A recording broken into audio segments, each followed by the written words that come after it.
जय श्री राम साथियों क्या आप जानते हैं कि देश का सबसे महंगा कथावाचक कौन है? क्या आपको पता है कि स्वामी रामभद्राचार्य जी अपनी कथा का कितना चार्ज करते हैं? क्या आपको पता है कि जया किशोरी और पंडित धीरेन्द्र शास्त्री से लेकर तमाम बड़े कथावाचक अपनी एक कथा का कितना पैसा लेते हैं? आज आपको 7 ऐसे बड़े कथावाचकों के बारे में हम बताने जा रहे हैं। दोस्तों, देखा जाए तो वर्तमान समय में लोगों का अध्यात्म की ओर रुझान तेजी से बढ़ रहा है और इसी झुकाव के कारण देश में खूब सारे भागवत कथा के आयोजन भी हो रहे हैं। सोशल मीडिया के इस दौर में कुछ कथावाचक तो बेहद कम उम्र में रातों रात फेमस हो गए और तो उनकी कथा वाचन की डिमांड भी जबरदस्त तरीके से बढ़ रही है। आज हम आपको देश के कुछ ऐसे चुनिंदा कथावाचकों के बारे में बताएंगे, साथ ही ये भी बताएंगे कि वे एक कथा का कितना चार्ज करते हैं। दोस्तों, वीडियो में आगे बढ़ने से पहले हम आपको ये बता दें कि जो भी तमाम कथावाचक हैं और उनकी जो आय है उसका आधे से ज्यादा पैसा जो है जन कल्याणकारी कार्यों में खर्च होता है। तो दोस्तों, वीडियो में आगे बढ़ने से पहले हमारे YouTube channel the diamond talk को सब्सक्राइब जरूर करिएगा, क्योंकि हर संडे को संडे स्पेशल टॉप 5 की एक सीरीज का एक वीडियो हम आपके लिए लेकर आते हैं। तो चलिए शुरू करते हैं। और दोस्तों, सबसे पहले हम बात करेंगे जगत गुरु रामभद्राचार्य जी की।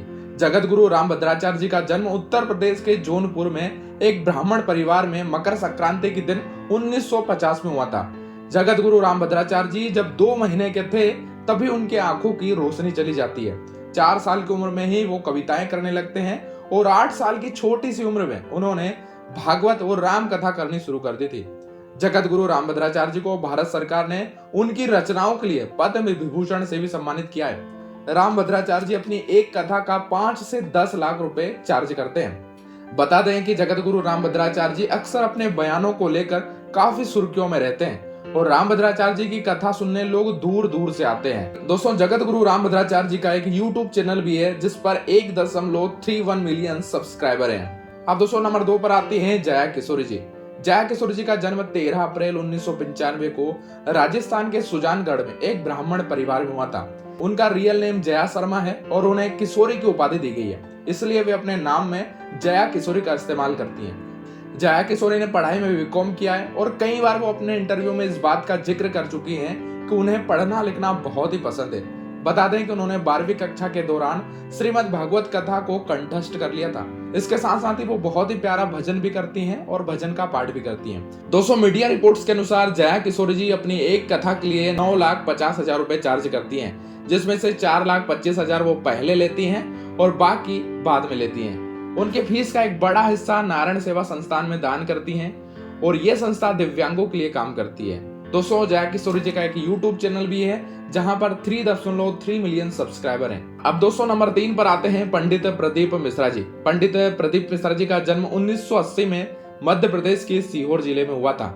उनका जन्म सीहोर जिले में होने के कारण लोग उन्हें सीहोर वाले बाबा के नाम से भी जानते हैं। पंडित प्रदीप मिश्रा की अगर हम करियर की बात करें तो उन्होंने अपना शुरुआती करियर कथावाचक के तौर पर किया था और जिसके बाद बहुत ज्यादा प्रसिद्धि मिली। आज की तारीख में वो गाते भी हैं और गानों के साथ भक्तों को झुमाते भी हैं। पंडित प्रदीप मिश्रा जी की कथा की बात करें तो उनकी कथा की फीस तकरीबन 17 से 18 लाख रुपए चार्ज करते हैं। पंडित प्रदीप मिश्रा जी का एक YouTube चैनल भी है जिसमें 6.74 मिलियन सब्सक्राइबर हैं। अब दोस्तों, नंबर 4 पर आते हैं अनिरुद्ध आचार्य जी महाराज। अनिरुद्ध आचार्य जी का जन्म 27 सितंबर 1989 को जबलपुर मध्य प्रदेश में हुआ था। उनके माता पिता अध्यात्म से जुड़े हुए थे और बचपन से ही वह अध्यात्म में रुचि रखते थे।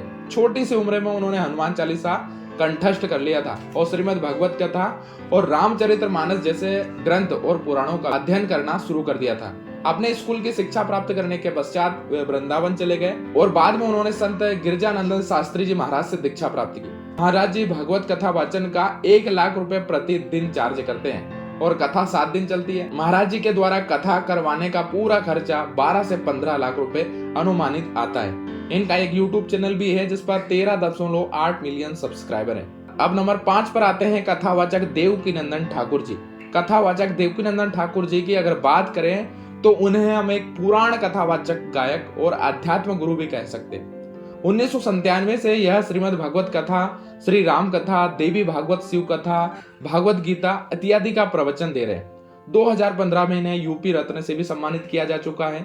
इंटरनेट पर मिली जानकारी के अनुसार देवकीनंदन ठाकुर जी का जन्म 12 सितंबर 1978 को उत्तर प्रदेश के मथुरा में ओहा गांव में हुआ था और मात्र 6 साल की उम्र में वह घर छोड़कर वृंदावन पहुंच गए। उन्होंने ब्रज के रामलीला संस्था में हिस्सा ले लिया। कहा जाता है कि 13 साल की उम्र में उन्होंने श्रीमद् भागवत कथा पुराण कंठस्थ कर लिया था। देवकीनंदन ठाकुर जी की नेटवर्थ की बात करें तो 5 से 7 करोड़ है। देवकीनंदन ठाकुर जी शांति सेवा चैरिटी ट्रस्ट के संस्थापक भी हैं। इंटरनेट पर मिली जानकारियों के अनुसार वह एक कथा की फीस 10 से 12 लाख रुपए चार्ज करते हैं। दोस्तों देवकीनंदन ठाकुर जी का एक यूट्यूब चैनल भी है जिसमें 5 मिलियन सब्सक्राइबर है। आप दोस्तों नंबर 6 पर आते हैं पंडित धीरेन्द्र शास्त्री जी, जिनका जन्म 4 जुलाई 1996 में बुंदेलखंड के अंचल के छतरपुर जिले के गड़ा गांव में हुआ था। यहीं से उन्होंने अपने जीवन की शुरुआत की थी।